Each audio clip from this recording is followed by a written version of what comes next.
Ciao a tutti. Premetto che assumere lo stesso atteggiamento del narciso non è cosa semplice, soprattutto per una persona empatica come solitamente è la vittima. Tuttavia, esistono delle tecniche che vanno ad innescare dei meccanismi di autodifesa, tanto che il narcisista si troverà a dover combattere in un certo senso verso se stesso. Tali strategie, in un primo momento, andranno a scatenare nel narciso una sorta di rabbia, ma in seguito si sentirà talmente vulnerabile da sottomettersi alla sua partner. Il tuo comportamento deve essere passivo-aggressivo, ma nello stesso tempo dovresti mantenere una determinata freddezza e indifferenza, senza mai toglierti dalle labbra un certo sorrisino sarcastico.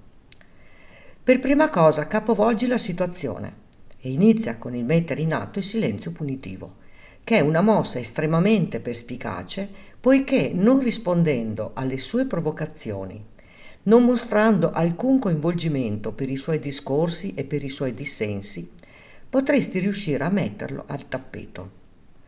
Ogni volta che sarà necessario, attua il noto gaslighting e in questo modo, dopo qualche tentativo di rivincita, lo vedrai battere in ritirata.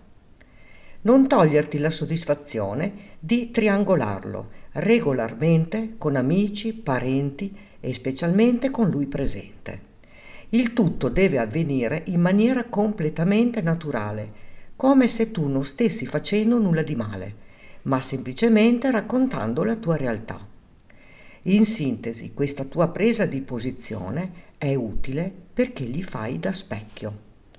Attuando queste semplici regole, sarai tu a indurlo a scartarti e questo potrebbe essere un modo per toglierti fin da subito il senso di colpa.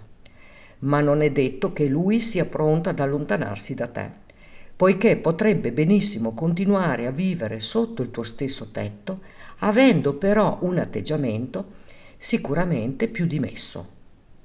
D'altra parte, dinanzi a te hai un uomo con una serie di problematiche irrisolte, che fanno di lui una persona estremamente vulnerabile, con delle conflittualità mai risolte e che difficilmente riconoscerà, del tutto incapace di amarti e, cosa molto importante, non ti rivelerà mai i suoi incresciosi ricordi, dai quali si protegge con lo schema narcisistico.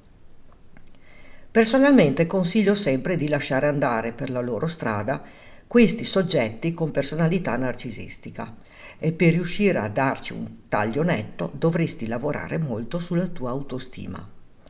Non è possibile rassegnarsi a continuare a vivere una relazione di coppia così tossica e disfunzionale.